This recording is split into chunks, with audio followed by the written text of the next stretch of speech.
इस अनंत ब्रह्मांड में ऐसे कई सारे रहस्य छिपे हुए हैं जो या तो हम इंसानों के समझ से परे हैं या हमारा विज्ञान इतना विकसित नहीं हुआ कि हम उन रहस्यों को समझ सके। हमारा ये ब्रह्मांड इतना विशाल है कि अगर हम इसके सारे रहस्यों को समझने की कोशिश करें तो शायद हमारी जैसी कई सभ्यताएं भी खत्म हो जाए, लेकिन फिर भी हम ब्रह्मांड की आधी जानकारी भी हासिल नहीं कर पाएंगे। और इस चीज़ को आप इस बात से समझ सकते हो कि अभी तक हम इंसानों ने जितनी भी डिस्कवरीज की है, अगर उसे इस ब्रह्मांड से तुलना करें तो वो सिर्फ इन्फिनिटी में एक छोटे डॉट जितना डेटा होता है। इससे आप समझ सकते हो कि हम इंसानों ने अभी तक इतनी प्रगति करने के बाद भी सिर्फ इतनी सी जानकारी इस ब्रह्मांड की हासिल की है। ऐसे में हम इंसानों के लिए इस गति से पूरी यूनिवर्स को डिस्कवर कर पाना संभव नहीं है। अब आप में से हर कोई सिर्फ यही सोच रहे होंगे कि शायद लाइट वो स्पीड हो सकती है जिसकी मदद से हम इस यूनिवर्स को आसानी से डिस्कवर कर पाएँ। अगर आप सभी यही सोच रहे हो तो मैं आपको बता दूं, हाँ, हम लाइट की स्पीड से इस यूनिवर्स की काफ़ी जानकारियाँ तो हासिल कर सकते हैं, लेकिन कभी भी इस यूनिवर्स को डिस्कवर नहीं कर पाएंगे, क्योंकि हम लाइट की स्पीड से यूनिवर्स तो क्या,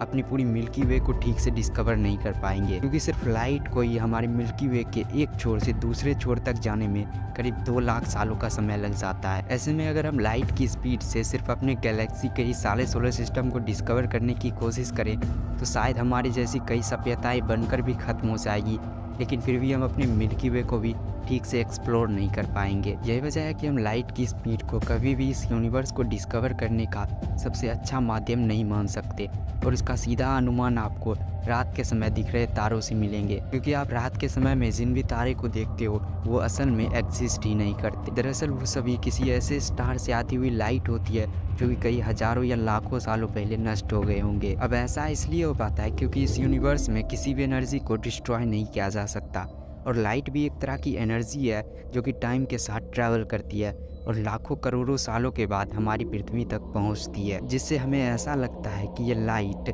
किसी दूर पॉइंट ऑफ सोर्स से आ रही है, लेकिन ऐसा असल में होता नहीं। आप रात के समय में जितने भी स्टार्स देखते हो उनमें से सिर्फ 40% स्टार्स ही ऐसे होते हैं जो रियलिटी में एग्जिस्ट करते हैं, बाकी के जितने भी स्टार्स होते हैं वो सिर्फ एक लाइट ही होती है। वैज्ञानिकों के मन में अभी भी यही सवाल था कि अगर लाइट वो स्पीड नहीं तो ऐसी कौन सी चीज़ है जो हमारी इस यूनिवर्स की डिस्कवरी में मदद कर सके। हमारी इसी जिज्ञासा को शांत करने के लिए महान साइंटिस्ट अल्बर्ट आइंस्टीन और नाथा हसन ने मिलकर एक नया कॉन्सेप्ट दिया। इस कॉन्सेप्ट को वर्म होल थ्योरी कहा जाता है। दरअसल अल्बर्ट आइंस्टीन का मानना था कि वर्म होल्स कोई कल्पना नहीं बल्कि हकीकत हो सकते हैं, लेकिन एक सच यह भी है कि हम इंसान अभी तक किसी भी वर्म होल को पाने में सक्षम नहीं हुए हैं। अब ऐसा इसलिए कहा गया है क्योंकि अगर आज के वैज्ञानिकों की माने तो एक वर्म होल को बनने के लिए उतनी ऊर्जा की ज़रूरत होती है जितना कि एक स्टार अपने पूरे जीवन में नहीं निकालता, जिस वजह से हमारे लिए अभी के समय में तो किसी भी ऐसे वर्म होल को क्रिएट कर पाना संभव नहीं है। दरअसल वर्म होल्स एक पोर्टल की तरह काम करता है जो कि यूनिवर्स के किसी 2 लॉन्गेस्ट पॉइंट को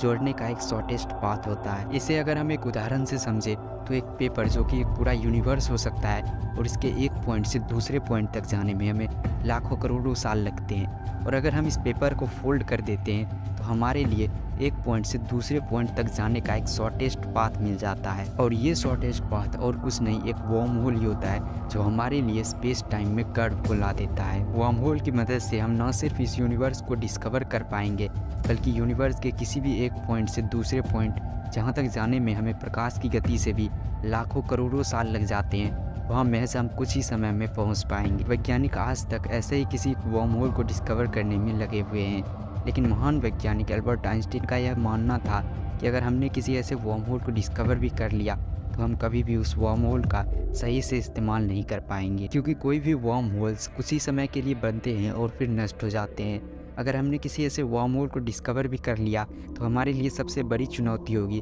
उसे स्टेबल रख पाना, और अगर हमने किसी भी तरह से एक वर्म होल को स्टेबल भी कर लिया तो हमें उस वर्म होल को पार करने के लिए लाइट की स्पीड से ट्रैवल करना होगा, और अगर हम ऐसा नहीं कर पाते हैं तो हम उस वर्म होल के अंदर ही फंस कर रह जाएंगे। अब अगर हम किसी ऐसे स्पेसशिप में बैठ कर उस वर्म होल के अंदर भी चले जाते हैं जो कि अप्रॉक्स लाइट की स्पीड के बराबर ट्रैवल करती है, तब भी हमें ये नहीं पता होगा कि इस वर्म होल का दूसरा हिस्सा आखिर खुलता कहाँ पे है। क्या वो दूसरा हिस्सा इसी यूनिवर्स के किसी दूसरे पॉइंट पर खुलेगा या फिर हम किसी दूसरे यूनिवर्स में चले जाएंगे। ऐसे ही कई सारे सवाल अब भी हैं जिनका जवाब तब तक दे पाना संभव नहीं होगा जब तक कि इस यूनिवर्स में हम किसी एक वर्म होल को डिस्कवर ना कर ले। वर्म होल्स के बारे में आपकी क्या राय है हमें नीचे कमेंट में ज़रूर लिखिएगा, और अगर आपको ये वीडियो पसंद आए तो वीडियो को एक लाइक और अगर आप चैनल पर नए हो तो चैनल को भी एक सब्सक्राइब ज़रूर कर दीजिएगा।